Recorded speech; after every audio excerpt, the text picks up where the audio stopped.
Bismillahirrahmanirrahim. Keutamaan ilmu dan ulama serta keutamaan proses belajar dan mengajar. Allah Subhanahu wa taala berfirman, "Yarfa'illahu allazina amanu minkum wallazina utul ilma darajat." Allah akan meninggikan orang-orang yang beriman di antara kalian dan orang-orang yang diberi ilmu pengetahuan beberapa derajat. Quran Surat Al-Mujadalah ayat 11. Artinya Allah akan mengangkat derajat para ulama atau orang-orang yang ahli dalam bidang keilmuan, sebab mereka sanggup memadukan antara ilmu pengetahuan dan pengamalannya. Ibnu Abbas telah berkata, derajat ulama itu jauh di atas orang mukmin dengan selisih 700 derajat. Sedangkan jarak antara dua derajat kira-kira perjalanan 500 tahun. Allah Subhanahu wa taala berfirman, "Syahidallahu annahu la ilaha illahu wal malaikatu wa ulul ilmi." Al-Ayah. Ayat di atas menjelaskan bahwa Allah memulai firman-Nya dengan menyebut zatnya sendiri, kemudian yang kedua menyebut malaikat, dan yang ketiga kalinya menyebut orang-orang yang memiliki ilmu pengetahuan. Cukuplah bagimu berpegang teguh pada ketiga hal itu untuk memperoleh kemuliaan, keutamaan, dan keagungan. Innama yakhshallahu min ibadihil ulama. Sesungguhnya dari hamba-hamba Allah yang takut kepada Allah adalah para ulama atau orang yang memiliki banyak ilmu. Quran Surat Al-Fatir ayat 28. Dan Allah juga berfirman, "Innallazina amanu wa amilus solihati ulaika hum khairul bariyah jazaohum inda rabbihim jannatu adnin tajri min tahtihal anhar khalidina fiha abada radhiyallahu anhum wa radu'an dzalika liman khasyiya rabbah." Sesungguhnya orang-orang yang beriman dan mengerjakan amal soleh, mereka itulah adalah sebaik-baiknya makhluk. Balasan bagi mereka di sisi Tuhan mereka adalah surga yang mengalir di bawahnya sungai-sungai. Mereka itu kekal di dalamnya selama-lamanya. Allah ridho terhadap mereka dan mereka pun ridho kepadanya. Yang demikian itu adalah balasan bagi orang-orang yang takut kepada Tuhannya. Quran Surat Al-Bayyinah ayat 7 hingga 8. Dua ayat di atas menetapkan bahwa para ulama adalah orang-orang yang merasa takut kepada Allah. Orang yang merasa takut kepada Allah adalah termasuk sebaik-baiknya makhluk ciptaan Allah. Dengan demikian, dapat diambil sebuah kesimpulan bahwa mereka adalah sebaik-baiknya makhluk. Bahkan Rasulullah bersabda, barang siapa yang dikehendaki baik oleh Allah, maka Allah akan memberikan kefahaman terhadap ilmu fikih kepada orang tersebut. Rasulullah pun bersabda, "Al-ulama warasatul anbiya." Ulama adalah pewaris para nabi. Cukuplah bagimu dengan derajat ini untuk memperoleh sebuah keagungan dan kebanggaan diri. Dan cukuplah bagimu dengan tingkatan ini untuk memperoleh kemuliaan dan panggilan yang agung. Ketika sudah tidak ada lagi tingkatan di atas tingkat kenabian, maka tidak ada satupun kemuliaan yang melebihi kemuliaan dan warisan setingkatan tersebut. Ujung dari sebuah ilmu adalah pengamalan, karena pengamalan itu adalah buah dari ilmu itu sendiri. Fungsi daripada umur dan bekal untuk akhirat nanti. Barang siapa yang memperoleh ilmu, maka ia akan bahagia. Dan barang siapa yang tidak memperolehnya, maka ia termasuk orang-orang yang rugi. Suatu ketika di samping Rasulullah disebutkan ada dua orang laki-laki. Yang pertama adalah orang yang ahli ibadah, dan yang kedua adalah orang yang berilmu. Kemudian Rasulullah berkata, keutamaan orang yang berilmu dibanding dengan orang yang ahli ibadah adalah seperti keutamaanku melebihi kalian. Rasulullah bersabda, thalabul ilmi faridatun ala kulli muslimin wa muslimat. Mencari ilmu adalah kewajiban bagi setiap orang Islam, baik dia laki-laki ataupun perempuan. Dan orang yang mencari ilmu itu akan dimintakan ampunan oleh setiap sesuatu atau makhluk yang ada di muka bumi ini, bahkan ikan-ikan yang ada di lautan. Barang siapa yang berangkat pergi di pagi hari dengan tujuan mencari ilmu, maka malaikat akan mendoakannya dan akan diberkahi kehidupannya. Rasulullah Shallallahu Alaihi Wasallam bersabda, barang siapa yang berangkat di pagi-pagi hari untuk ke masjid, sementara dia tidak menghendaki sesuatu kecuali untuk mempelajari kebaikan atau untuk mengajarkan kebaikan, maka berkah memperoleh pahala seperti pahalanya orang yang melakukan ibadah haji secara sempurna. Rasulullah bersabda, orang yang mengajarkan ilmu pengetahuan dan orang yang mempelajarinya seperti ini dan ini, sembari Nabi mengumpulkan antara dua jari telunjuk.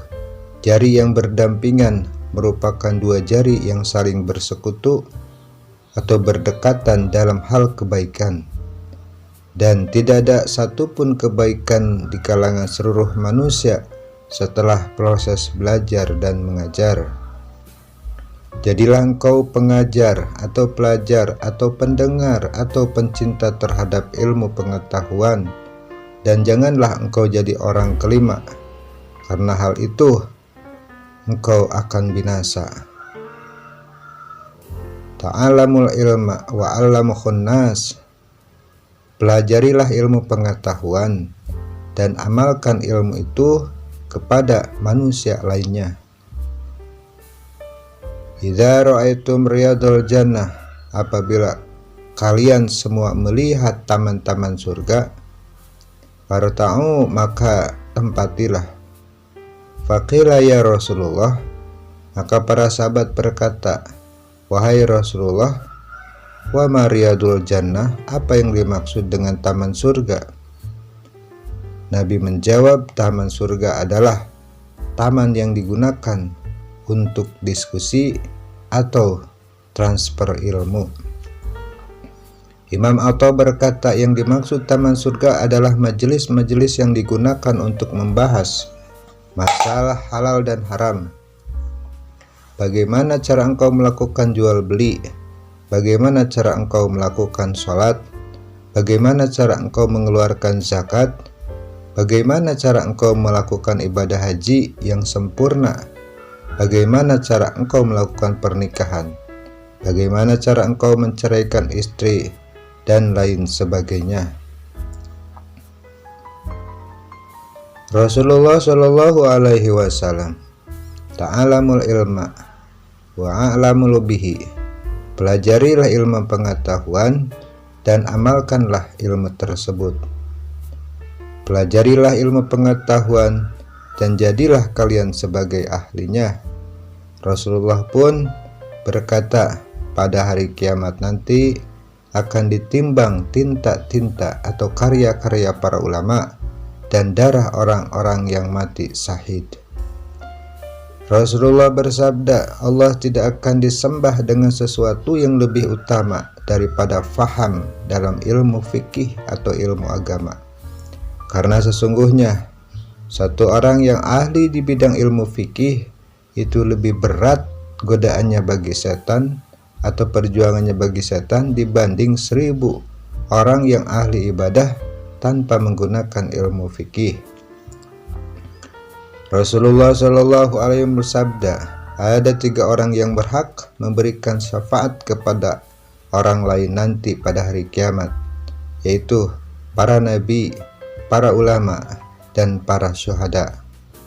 Dan diriwayatkan bahwa para ulama nanti pada hari kiamat berdiri di atas mimbar yang terbuat dari cahaya atau nur.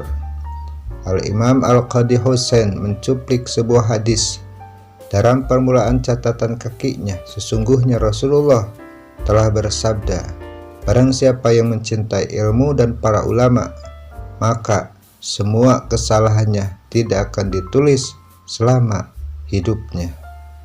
Ia juga mengatakan, telah diriwayatkan bahwa Nabi Shallallahu Alaihi Wasallam bersabda, barang siapa yang melakukan sholat di belakang orang alim, maka seakan-akan ia melakukan sholat di belakang Nabi. Dan barang siapa yang melakukan sholat di belakang Nabi, maka dosa-dosanya diampuni oleh Allah Subhanahu wa Ta'ala. Dalam sebuah hadis yang diriwayatkan oleh Abi Dzar radhiyallahu an, disebutkan bahwa menghadiri tempat-tempat yang digunakan untuk diskusi ilmiah itu lebih utama daripada melakukan sholat 1000 rakaat tanpa ilmu, menyaksikan 1000 jenazah, dan menjenguk 1000 orang sakit. Sayyidina Umar bin Khattab radhiyallahu anhu telah berkata bahwa sesungguhnya laki-laki tentunya akan keluar dari rumahnya sementara dia mempunyai banyak dosa yang menyamai besarnya gunung Tihamah. Ketika ia mendengar orang alim berbicara, maka ia merasa takut dan ia kemudian bertobat dari perbuatan dosanya. Kemudian ia kembali ke rumahnya dalam keadaan bersih dari dosa. Oleh karena itu, janganlah kalian berpisah dari tempat-tempat para ulama, karena sesungguhnya Allah menciptakan sejengkal tanah pun di muka bumi ini yang lebih mulia dibandingkan dengan tempat yang digunakan diskusi para alim ulama. Al-Imam Asy'armasyhi Al-Maliki mencuplik sebuah hadis dalam pengantar kitabnya Nazm Az-Zurar. Diriwayatkan bahwa Nabi Shallallahu Alaihi Wasallam bersabda, barang siapa yang mengagungkan orang alim, maka sesungguhnya ia telah mengagungkan Allah. Dan barang siapa yang telah meremehkan orang alim, maka berarti ia telah meremehkan Allah dan Rasul-Nya. Sahabat Ali karramallahu wajhah telah bersabda, cukuplah dengan ilmu, kemuliaan dapat diperoleh walaupun yang mengakui seseorang yang tidak pernah melaksanakannya, dan cukuplah dengan kebodohan kehinaan itu diperoleh walaupun seseorang berusaha membebaskan diri dari kebodohan itu. Kemudian beliau menazamkan sebuah lagu, cukuplah kemuliaan diperoleh dengan ilmu walaupun orang mengakui hanyalah orang-orang bodoh, dan ia akan gembira jika suatu saat dinisbatkan pada ilmu. Dan cukuplah kehinaan diperoleh dengan kebodohan, tetapi aku dijaga bila aku dinisbatkan kepadanya, dan aku akan marah. Ibnu Al-Zubair berkata bahwasanya Abu Bakar pernah mengirimkan surat kepadaku. Ketika itu ia sedang berada di Irak. Isi dari surat tersebut adalah sebagai berikut: wahai anakku, berpegang teguhlah pada ilmu pengetahuan, karena ketika engkau menjadi orang miskin, maka ilmu itu akan menjadi harta. Dan ketika engkau menjadi orang kaya, maka ilmu itu akan menjadi perhiasan. Wahab bin Munabah berkata, sesuatu yang diperoleh dari ilmu itu bermacam-macam. Pertama, dengan ilmu muncul kemuliaan, walaupun orang yang memilikinya itu orang yang rendahan. Kedua, keluhuran derajat, walaupun ia diremehkan. Ketiga, dekat di hati umat, walaupun ia berada di tempat yang jauh. 4, kekayaan, walaupun ia miskin harta. 5, kewibawaan, walaupun ia orang yang rendah hati. Kemudian ia menadamkan sebuah lagu dalam memaknainya. Ilmu itu akan mengantarkan suatu kaum pada puncak kemuliaan. Orang yang mempunyai ilmu itu akan terjaga dari kerusakan. Hai orang-orang yang mempunyai ilmu, bersahajalah. Janganlah engkau mengotorinya dengan perbuatan-perbuatan yang merusak, karena tidak ada pengganti terhadap sebuah ilmu. Ilmu itu mengangkat sebuah rumah yang tak bertiang. Bodoh itu merobohkan sebuah rumah keluhuran dan kemuliaan. Abu Muslim Al-Khawlani radhiyallahu anhu berkata, para ulama di bumi itu seperti bintang gemintang yang bergelantungan di atas langit. Jika bintang gemintang itu tampak bagi manusia, maka mereka mendapat petunjuk karenanya. Tetapi jika bintang gemintang itu tampak suram, maka mereka kebingungan karenanya. Dalam sebuah syair dikatakan, tempuhlah ilmu dimanapun ilmu itu berada. Dari ilmu bukalah setiap orang yang mempunyai pemahaman terhadap ilmu tersebut. Ilmu itu berguna untuk menerangkan hati dari kebutaan dan menolong agama di mana perintah menolong adalah kewajiban. Pergaulilah para periwayat ilmu dan temanilah para pilihan mereka. Maka persahabatan dengan mereka adalah sebuah hiasan, dan bercampur dengan mereka adalah sebuah keberuntungan. Janganlah engkau palingkan kedua pandanganmu dari mereka. Sesungguhnya mereka ibarat bintang gemintang yang menjadi petunjuk. Bila satu bintang hilang, maka muncullah bintang yang lain. Demi Allah, seandainya ilmu tidak ada, niscaya hidayah tidak akan tampak. Dan tak tampak pula tanda-tanda perkara yang gaib. Ka'ab al-Akhbar berkata, seandainya pahala tempat diskusi ditampakkan pada manusia, niscaya mereka akan saling membunuh berebut pahala, sehingga para pemimpin akan meninggalkan pemerintahannya dan para tuan atau bos pasar akan meninggalkan pasarnya. Sebagian ulama salaf berkata, sebaik-baiknya pemberian adalah akal, sedangkan sejelek-jeleknya musibah adalah kebodohan. Sebagian ulama salaf yang lain juga berkata, ilmu itu sebagai pengaman dari tipu daya setan, juga sebagai benteng dari tipu daya orang yang dengki, dan sebagai petunjuk akal. Kemudian ia menyanyikan sebuah syair, lagu dan tentang maknanya. Alangkah bagusnya akal dan alangkah terpujinya orang yang berakal. Alangkah jeleknya kebodohan dan alangkah tercelanya orang yang bodoh. Tidak ada ucapan seseorang yang pantas dalam suatu perdebatan. Kebodohan itulah yang akan merusaknya pada hari nanti ketika ia ditanya. Ilmu adalah sesuatu yang paling mulia yang diperoleh seseorang. Orang yang tak berilmu, maka ia bukanlah laki-laki. Wahai saudaraku, pelajarilah ilmu dan amalkanlah. Ilmu itu merupakan sebuah perhiasan bagi orang-orang yang benar telah mengamalkannya. Diriwayatkan dari Mu'adz bin Jabal, pelajarilah ilmu pengetahuan, karena mempelajarinya adalah sebuah kebajikan, mencarinya adalah sebuah ibadah, mendiskusikannya adalah sebuah tasbih, membahasnya adalah jihad, menyerahkannya adalah upaya pendekatan diri kepada Allah, dan mengajarkannya kepada orang yang tak berilmu adalah sedekah.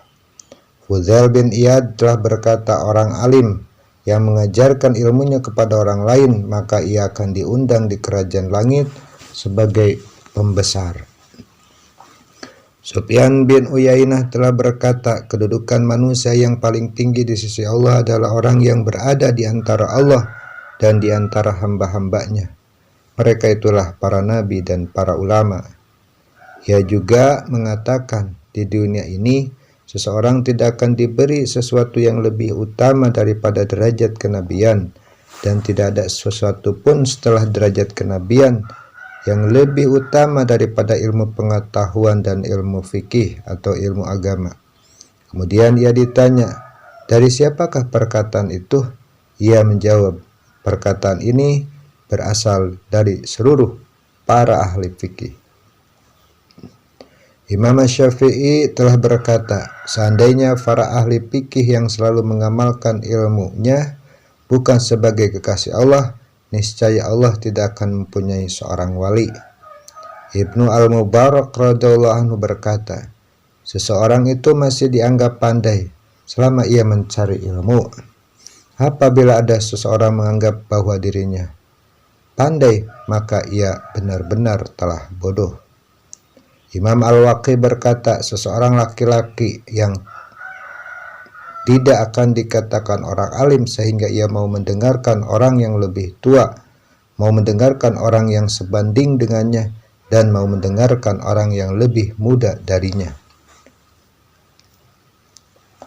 Sufyan Ats-Tsauri berkata, keajaiban-keajaiban itu merata ada di mana-mana. Pada akhir zaman seperti sekarang ini lebih merata lagi. Bencana yang menimpa manusia banyak, sedangkan musibah masalah keagamaan sekarang ini lebih banyak lagi. Bencana-bencana itu merupakan peristiwa yang besar, namun kematian para ulama merupakan peristiwa yang lebih besar. Sesungguhnya, hidup orang alim itu adalah rahmat bagi umatnya, sedangkan kematiannya adalah kematian agama Islam yang menyebabkan suatu cacat. Dalam kitab Sahih Al-Bukhari dan Al-Muslim, ada sebuah hadis yang diriwayatkan dari Abdullah ibnu Umar Al-As. Ia berkata, aku mendengar dari Rasulullah bersabda, sesungguhnya Allah tidak mengambil ilmu dengan cara mencabut ilmu tersebut dari manusia, akan tetapi Allah mencabut ilmu dari muka bumi dengan cara mencabut nyawa orang-orang yang ada, yaitu ulama. Sehingga jika seseorang alim sudah tak tersisa, masyarakat mengangkat para pemimpin yang bodoh, maka ditanyalah pemimpin-pemimpin itu tentang masalah keagamaan, kemudian mereka memberikan fatwa tanpa berlandaskan ilmu pengetahuan, sehingga mereka menjadi sesat dan menyesatkan orang lain.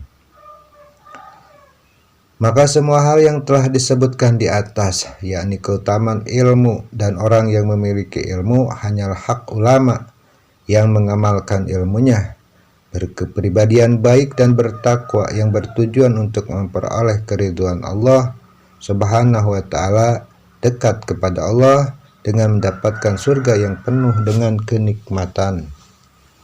Bukanlah orang-orang yang ilmunya dimaksud untuk tujuan duniawi, yakni dia punya ilmu untuk jabatan, untuk harta benda, atau berlomba-lomba memperbanyak pengikut. Telah diriwayatkan Nabi, barang siapa yang mencari ilmu untuk menjatuhkan para ulama, atau berdebat dengan ahli fikih, atau bertujuan untuk memalingkan pandangan manusia, maka Allah akan memasukkannya ke dalam api neraka. Barang siapa yang mempelajari ilmu yang seharusnya dicari hanya karena zat Allah, tetapi bila tidak mempelajarinya kecuali untuk memperoleh tujuan duniawi, maka ia tidak akan mendapatkan aroma surga. Juga diriwayatkan, barang siapa yang mencari ilmu karena selain Allah atau menghendaki zat Allah, maka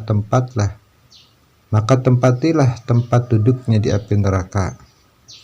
Juga diriwayatkan oleh beliau pada hari kiamat nanti akan didatangkan seorang alim.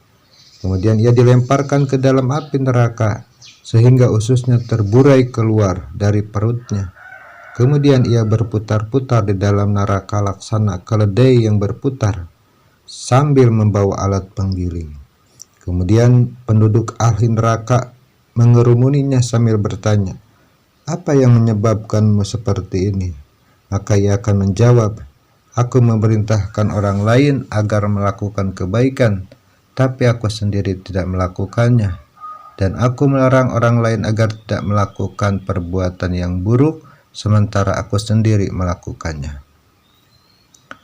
Diriwayatkan dari Bishr radhiyallahu anhu, Allah memberikan wahyu kepada Nabi Daud, "Janganlah engkau jadikan antara aku dan engkau ada orang alim yang terfitnah, sehingga sifat takaburnya atau sombongnya menjauhkan dirimu untuk mencintai aku. Mereka itu adalah orang yang pekerjaannya menghadang hamba-hambaku di tengah jalan." Sufyan Ats-Tsauri berkata, ilmu itu dipelajari hanya untuk takwa. Kelebihan ilmu atas ilmu lainnya hanyalah ilmu yang digunakan untuk bertakwa kepada Allah. Jika tujuan itu menjadi cacat dan niat orang yang mencari ilmu itu menjadi rusak, dengan pengertian bahwa ilmu itu digunakan untuk mencapai perolehan hal-hal duniawi berupa harta atau jabatan, maka pahala yang mencapai ilmu itu benar-benar telah terhapus dan ia benar-benar dalam kerugian yang amat tinggi. Al-Fudail ia telah berkata, para ulama yang fasik dan orang-orang yang hafal Quran telah mendatangiku, dan nanti pada hari kiamat mereka akan disiksa terlebih dahulu sebelum disiksanya orang-orang yang menyembah berhala.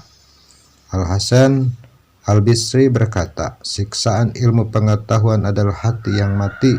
Kemudian dia ditanya, apakah yang dimaksud dengan hati yang mati? Maka ia menjawab, matinya hati adalah mencari harta dunia dengan menggunakan perbuatan-perbuatan akhirat. Semoga bermanfaat.